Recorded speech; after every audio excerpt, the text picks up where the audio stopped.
चलिए एक बार और हिंदी। आज जो हम पढ़ रहे हैं, जो राइटर है भवानी प्रसाद मिश्र, बहुत ही सिंपल कविता है। आप देखिए, इस कविता को पढ़ने के दौरान एक फीलिंग आपके मन में आई होगी कि बिल्कुल साफ सुथरा सपाट लिखा है। इसका अर्थ करने के लिए कोई बहुत ज्यादा बुद्धि होनी जरूरी नहीं, परंतु बहुत ही कम शब्दों में, बहुत ही सरल शब्दों में, बहुत ही साधारण शैली में कवि वो कुछ कह जाता है जो लोग बहुत सारे कवि भारी भरकम शब्दों से नहीं कह पाते हैं। क्या हुआ? एक लाइन में लिखी है। कौन सी? घर की मुझसे दूर है जो, फिर वो घर खुशी का फूल है।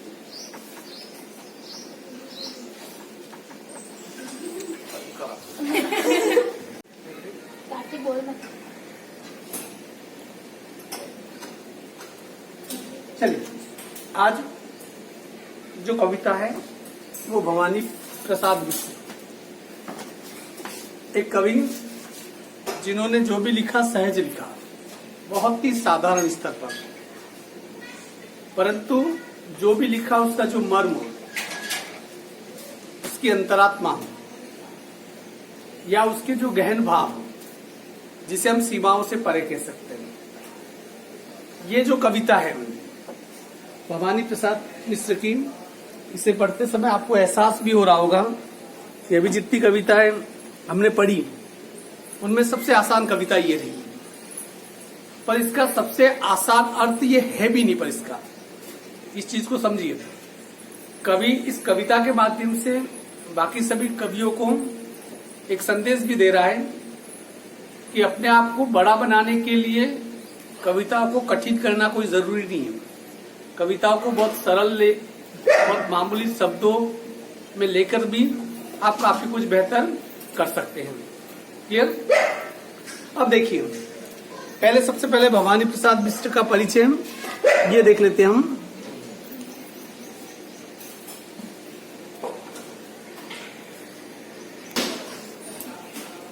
हाँ, यहाँ पर पहले भवानी प्रसाद मिश्र का अपन क्या करते हैं, अपन परिचय पढ़ लेते हैं। होशंगाबाद मध्य प्रदेश में इनका जन्म हुआ 1913 में और इनकी मृत्यु हुई थी 1985 में।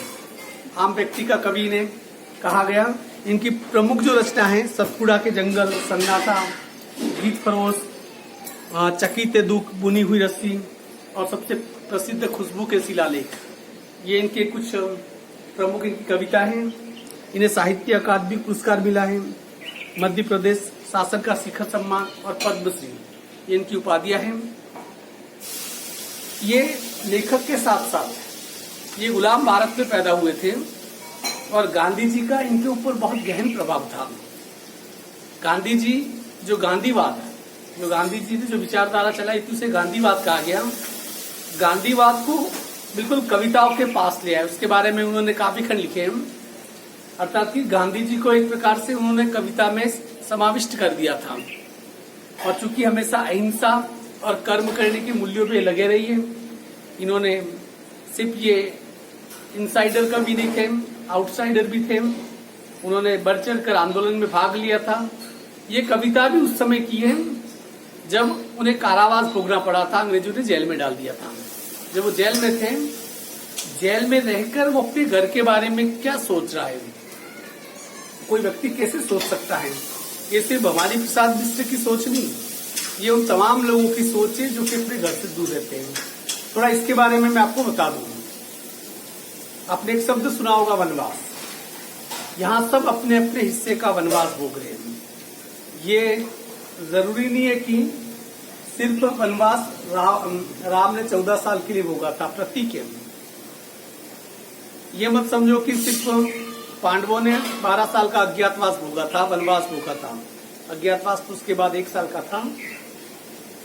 जो महाभारत और रामायण में जो वनवास शब्द का उल्लेख है, उस वनवास का मतलब ये है कि अपनों से दूर।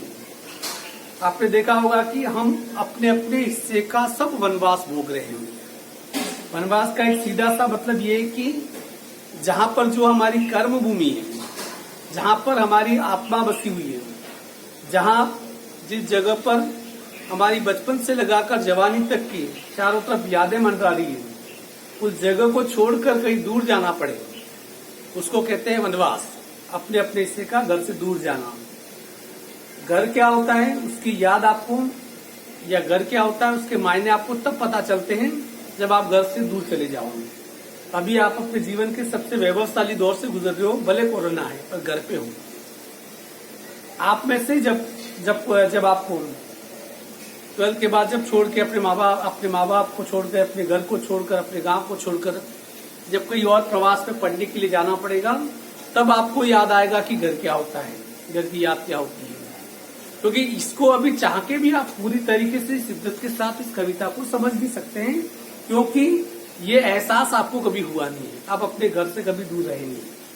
तो यहाँ जो कवि है अपने उसके सहज जो रिश्ते हैं अपने परिवार वालों के साथ, या उनके बारे में क्या सोच रहा है, एक काल कोठरी में बैठकर आप देखिए एक व्यक्ति जो अपने सब पूरे परिवार के साथ रहा हो, बड़ा परिवार उसके साथ रहा हो, और अचानक उसे काल कोठरी में धकेल दिया जाता है, तो जेल की सलाखों के पीछे वो क्या सोचता होगा। क्योंकि वह 24 घंटे उसके पास करने के लिए कुछ भी काम नहीं है। अंधेरे बंद कमरे हैं, सलाखें हैं और बहुत कम रोशनी है, और अंधेरे कमरों में मच्छरों की भिनभिनाहट है, कॉकरोच है, और जिसके दंश को उन्हें झेलना पड़ता है, जो 24 घंटे में सुबह सोने नहीं देते हैं। अपने घर से दूर रहकर वो व्यक्ति उनके बारे में क्या सोचता होगा, इस चीज का एहसास वही कर सकता है जिसने कभी इस प्रकार के वनवास को भोगा हो।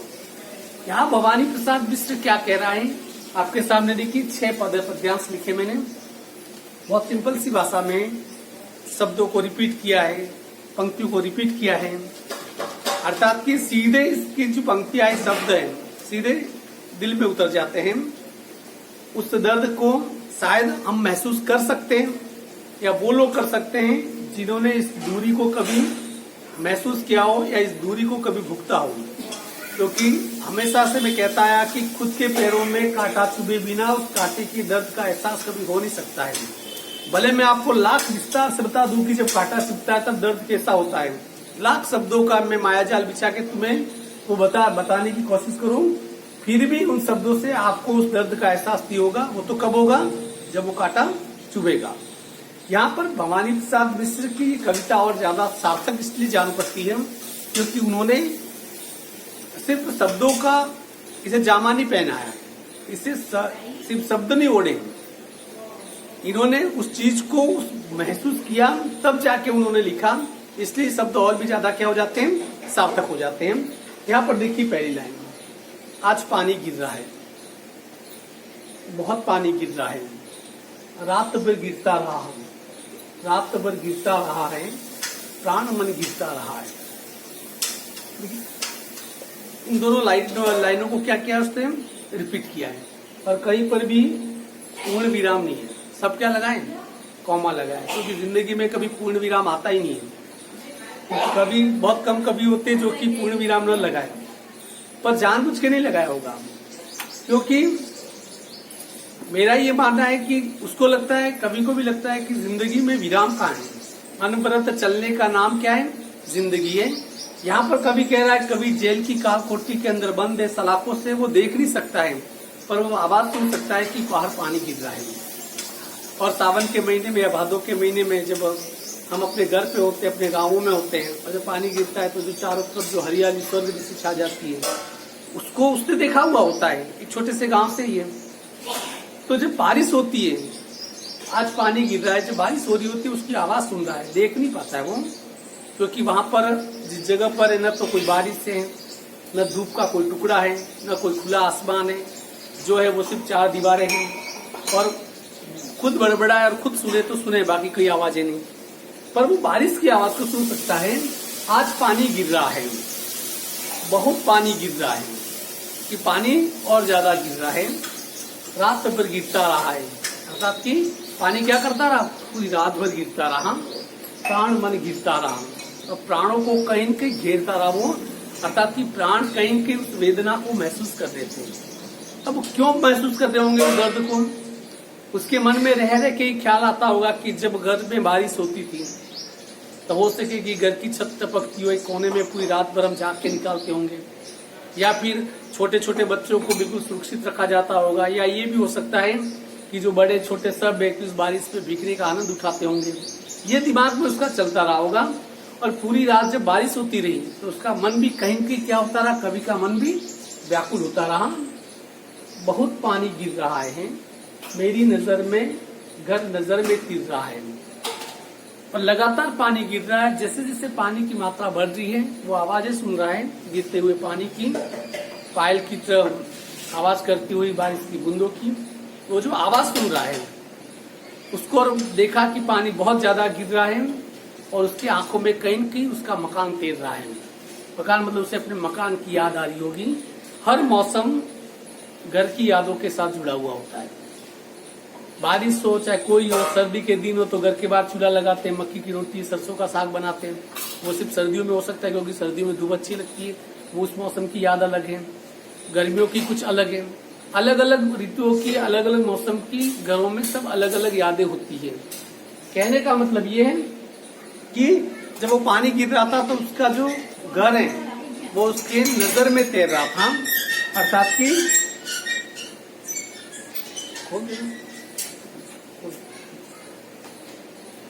घर नजर में तीर रहा है, घर की मुझसे दूर है जो, घर खुशी का पूरे जो। कवि क्या कह रहा है यहाँ पर, जिस घर को याद करता रहा कवि, जिस घर के बारे में सोचता रहा कवि, वो घर उससे क्या है, दूर है, मुझसे दूर है। ये जो दूरी है वही वनवास है। आगे कवि कह रहा है घर खुशी का पूर है जो, अर्थात कि घर क्या है, खुशियों से भरा हुआ। पूर का मतलब होता है आवास, घर खुशियों से भरा हुआ। देखिए, चार दीवारों से घर नहीं बनता है, इस चीज को नोट कर लीजिए। रुपयों पैसों से घर नहीं बनता है, भौतिक सुख सुविधाओं से घर नहीं बनता है। घर बनता है वे लोग जो उस घर के अंदर रह रहे हैं, उनकी गर्म सांसों से, उनके धड़कते दिलों से, और एक दूसरे को जो खुशियां वो देते हैं या एक दूसरे के लिए खुशियों की जो वजह बनते हैं, उसकी वजह से कोई भी घर खुशियों से महकता है। मैंने बहुत गरीब लोगों को, फुटपाथ पे रहने वाले, झोपड़ियों में रहने वाले लोगों को मैंने सबसे हसीन मुस्कान में मुस्कुराते हुए देखा है। वही ऐसे करोड़पति लोग जिनको मुझे देख के लगता है कि पिछले 50 साल से इस परिवार में कोई हंसा ही नहीं होगा। जब मैं पैसे वालों को देखता हूं तो उनके चेहरे पे जो तनाव है वो साफ नजर आता है। उनके चेहरे पे एक दूसरे के प्रति जो घृणा है वो साफ नजर आती है। एक दूसरे के प्रति पैसे, धन दौलत का जो लालच है कि मेरा उससे बढ़ जाए, इसका वो साफ नजर आती है। पर गरीब के चेहरे पे ऐसी कोई वेदना या ऐसा कोई तनाव आपको नजर नहीं आता होगा। गरीब दिन भर काम करता है और अपने परिवार के साथ जो भी रूखा सूखा मिलता है वो क्या हो जाता है, सो जाता है, और उसे बड़ी तबीयत की गहरी नींद आती है। गहरी नींद तो अमीरों को नहीं आती है क्योंकि डर लगता है कि रात को लुटेरे आएंगे, पैसा ले जाएंगे। एक ऐसे बेजान पैसे के लिए, बेजान धन दौलत के लिए जिंदा आदमियों को जागना पड़ता है। इससे बड़ी विडंबना और हो क्या सकती है। इसलिए कवि कह रहा है बहुत पानी गिर रहा है, घर नजर में तिर रहा है, नजर में मेरा घर तैर रहा है, याद आ रही है उसकी। घर की मुझसे दूर है जो, घर खुशी का पूर है जो, अर्थात कि वह घर जो आज मुझसे दूर है, जहाँ पर खुशियां ही खुशियां निवास करती थी, खुशियां ही खुशियां जहाँ पर रहती थी। घर में 4 भाई। अब वो अपने परिजनों के बारे में बता रहा है। उसके कितने भाई है कवि के? 4 भाई। मायके में बहन आई, और क्या कह रही, मायके से बहन आई। अब ये कि बहन अपने भाइयों के घर पे आई होगी, पर बहन आई बाप के घर, हाय रे परिताप के घर। पर बहन का इस बार आना, जब बहन आती है तो घर में खुशियां डबल हो जाती हैं, क्योंकि जो भाई और बहन का रिश्ता एक ऐसा रिश्ता होता है कि बचपन की बहुत सारी यादें उनमें जुड़ी होती है। ये बड़े हो गए जिसे हम, तो जब मिलते हैं तो ये लगता है कि जैसे कि हम जो जवान लोग हैं अपने बचपन से मिल रहे हैं, कोई पुराने दिन वापस याद कर लेते हैं। बहन आने पर खुशियां छा जाती है। पर इस बार बहन जो अपने बाप के घर आई है, परंतु वो बाप के घर नहीं आई है, हाय रे परिताप के घर में। पर इस बार एक ऐसे घर में आई है जहां पर दुख निवास करता है। क्यों? क्योंकि उनमें से उसका एक भाई है वो जेल में बंद है, और उस दर्द को वो बहन भी महसूस करती होगी, उसके वो 4 भाई भी महसूस करते होंगे। उस परिताप की बात यहाँ पर उसकी बहन कर रही है, मतलब किसी एक के बिना भी। देखिए, मौत रुलाती क्यों है? घर में कोई मर जाता है तो दुख क्यों होता है? उस मौत का दुख नहीं होता है। दुख इस बात का होता है कि जीवन का एक आधार स्तंभ टूट गया, बिछड़ गया। क्योंकि उसकी जो यादें होती है, उसके साथ हम जिए होते हैं, उसकी जो यादें होती है, वो यादें हमें क्या करती है, बहुत ज्यादा दुखी कर जाती है। तो इसी प्रकार एक भाई जब दूर है तो उसकी बहन जब मायके आई, अपने बाप के घर आई, इस बार शायद वो उस दुख के घर आई जहां पर दुख ने अपना अभी डेरा डाला हुआ है। क्योंकि एक भाई है जिसका बसेरा कहाँ है, जेल की सलाखों के अंदर है। आगे घर में सब जुड़े हैं, घर में सब एक दूसरे से क्या होते हैं, जुड़े रहते हैं। घर में किसी एक को तकलीफ हो जाए तो तकलीफ हमको होती है। आप खुद ने रियलाइज किया होगा, आपने कई बार देखा होगा कि यदि आपके घर में कोई बीमार हो जाए, आप बीमार नहीं हो, कोई दूसरा बीमार हो जाए, आप टेंशन में आ जाते, तनाव में आ जाते हैं। क्यों? क्योंकि हमारा संबंध उससे जुड़ा हुआ है। उस समय हमें क्या फील होता है, काश यार मैं बीमार हो जाता, ये ठीक हो जाए। ये सोचना वो जुड़ाव है। मतलब कि घर में जो लोग होते हैं उनके रिश्तों का एक प्रगाढ़ संबंध होता है जो दिखता नहीं है। कुछ रिश्ते ऐसे जिन्हें परिभाषित नहीं किए जा सकते हैं, जो मौन होते हैं, और अपने मौन में ही सबसे ज्यादा वो मुखर भी होते हैं। क्यों? क्योंकि वो जुड़ाव होता है। घर में सब जुड़े हैं, सबकी इतने कब जुड़े हैं, और कभी कह रहा है कि कब ये जुड़ाव हुआ पता नहीं। देखिए, जुड़ाव वक्त मांगता है, वक्त ठहर जाए तो जुड़ाव नहीं रहता है। आपका किसी के साथ जुड़ाव एक दिन में नहीं बनता है। एक दिन में जो जुड़ाव होता है उसे जुड़ाव नहीं कहते, उसे सिर्फ आकर्षण कहते हैं। हम जिसके साथ जितना लंबा वक्त बिताते हैं उसके साथ उतना घनिष्ठ हमारा क्या होता है, कनेक्शन बन जाता है, एक बंधन बन जाता है। उस बंधन, ये कभी कह रहा है कि हम ये कब जुड़े आपस में, एक दूसरे से दिल के तार रिश्तों के साथ कब जुड़े ये तो पता नहीं। 4 भाई 4 बहने, लंबा चौड़ा परिवार है। पहले बर्थ कंट्रोल वाला सिस्टम नहीं था, जनसंख्या वृद्धि पहले चलता था। सब ये पुराने जितने परिवार है 8-10 भाई बहन ही होते हैं, वो आज वाली पीढ़ी संभल गई है। 4 भाई 4 बहने, उसके घर में कितने लोग हैं, 4 तो उसके भाई है, ये 5वें नंबर का है। उसके 4 भाई है और उसकी कितनी बहनें, 4 बहनें हैं, कुल मिला के 8, और वो उसे खुद के गिने तो 9 लोगों का लंबा चौड़ा परिवार है। माँ बाप है, बूझा भाई प्यार बहने, मतलब कि बुआ भी होगी, उनके बीच में प्यार भी होगा, बहनें होगी, उनकी क्या हो, उनके बीच में प्यार है। और जो परिवार जितना बड़ा होता है, संयुक्त परिवार होता है, वो प्यार रिश्तों की डोर से और मजबूत से बंधा होता है। आज के लोग, आज की पीढ़ी दादा दादी को नहीं जानती है, उन्हें सिर्फ अपने माँ बाप, अपना भाई या बहन, 4 लोग ही तो होते हैं आज परिवार में। उन्हें ये पता ही नहीं होता है कि रिश्तों का मतलब क्या होता है, क्योंकि उस रिश्ते, आज की पीढ़ी ने उस रिश्ते को कभी अनुभव ही नहीं किया। शायद मेरी पीढ़ी अंतिम पीढ़ी होगी जिसने संयुक्त परिवार को महसूस किया है। आज बहुत कम संयुक्त परिवार पाए जाते हैं। बूढ़े यदि दादा दादी है तो वो अलग रह रहे हैं, जवान बच्चे अलग रह रहे हैं। वो उनको अपने साथ रखना नहीं चाहते क्योंकि उनकी प्राइवेसी में खलल पड़ता है। वो उन लोगों के पर ये लाइनें कहीं से भी लागू नहीं होती है, क्योंकि ऐसे लोग जो सब अलग थलग रहते हैं वो सिर्फ एक मकान में रहते हैं, घर में नहीं। घर में और मकान में बहुत फर्क है। मकान जो 4 दीवारें खड़ी कर दी जाती है वो मकान है, और जिस मकान के अंदर कुछ दिल धड़कते रहते हैं, रिश्तों के तार जुड़े हुए थे, वो होता है घर होता है। और ऐसा घर ही मंदिर होता है। बाकी तो वो मकान जैसे कि हम किराए के मकान में रहते हैं, ठीक उसी प्रकार से वो होता है। तो कभी कह रहा है कि 4 भाई 4 बहने, बूझा भाई प्यार बहने। जब इतना लंबा परिवार होगा तो सहज बात है कि उनके बीच में क्या होगा, एक बहुत तगड़ा अट्रैक्शन भी उनके बीच में जरूर होगा। और माँ बिन पढ़ी मेरी, क्या कह रहा है, मेरी माँ बिना पढ़ी लिखी है। उस जमाने में कौन पढ़ाता होगा।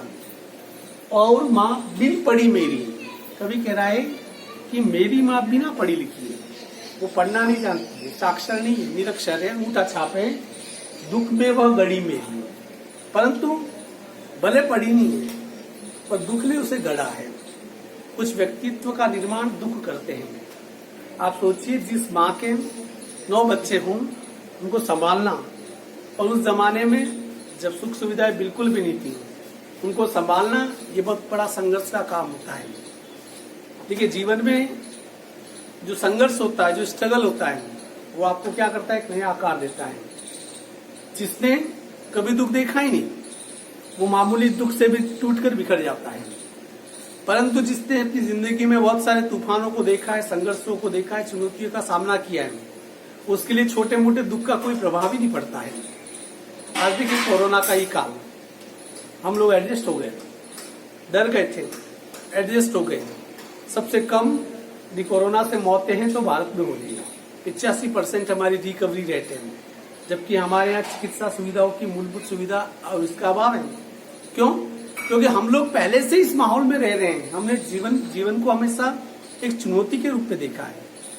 जो हमारा जीवन है वो हमारे लिए एक प्रश्नवाचक बन के हमेशा खड़ा रहा। हम रोज इससे लड़ते रहे, रोज उससे हम दो हाथ करते रहे। इसलिए इसी संघर्ष ने हमें क्या कर दिया और मजबूत बना दिया, ताकतवर बना दिया। तो कवि यहाँ कह रहा है, और माँ बिन पढ़ी मेरी माँ पढ़ी लिखी नहीं है, दुख में वह गड़ी मेरी, पर दुख ने उसे गढ़ा है, दुख में उसका जीवन पूरा निकला है। एक अपने परिवार को बनाने में, उसे बड़ा करने में, पाल कर उसे उन जगह तक पहुंचाने में कितने दुखों का सामना किया हुआ। उन दुखों ने माँ को गढ़ कर ये एक नया आकार दिया। माँ की जिसकी गोद में सिर रख लिया तो दुख नहीं पी। कभी क्या कह रहा है कि माँ जिसकी गोद में एक बार सिर रखता था, उसके बाद हर प्रकार का दुख क्या हो जाता था, दूर हो जाता था। आप बहुत छोटे हो या आप देख रहे हैं छोटे बच्चों को, वो माँ को एक क्षण के लिए नहीं छोड़ सकता है। क्यों? माँ का आंचल उसे दुनिया की सबसे सुरक्षित जगह लगती है। अभी गाय का वो जो बछड़ा है ना, उसको थोड़ा यहाँ ले आऊं मैं, तो थोड़ी देर में वो गाय रंबाना शुरू कर देगी। तो बछड़ा उसे रेस्पॉन्स करना शुरू कर देगा, भले 4 दिन का बछड़ा है। क्यों? क्योंकि वो हमारे साथ सुरक्षित नहीं है, उसे उसकी माँ सुरक्षित लगती है। हर बच्चे के लिए सबसे सुरक्षित जगह होती है, जेड श्रेणी की सुरक्षा होती है अपनी माँ का आंचल। तो कवि कह रहा है कि माँ के आंचल में जब भी सर रखा, माँ की गोदी में जब भी सर रखा, तो फिर रख लिया तो दुख नहीं, फिर उसके बाद किसी भी दुख का एहसास कभी नहीं हुआ। क्योंकि माँ का जो स्नेह बना जो हाथ है जब सर के ऊपर घूमता था, तो हर प्रकार का दुख ऐसे लगता था जैसे गायब हो जाता था। इसे कहते हैं रिश्तों की प्रगाढ़ता।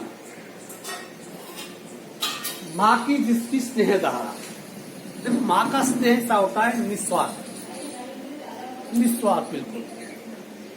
और आप यदि दुखी हो तो सबसे ज्यादा यदि कोई दुखी होता है तो माँ होता है, माँ होती है। बाप तो दूर होता है, क्योंकि रोजमर्रा के जीवन में कदम दर कदम आपके साथ परछाई बनकर कौन चलता है? माँ चलती है।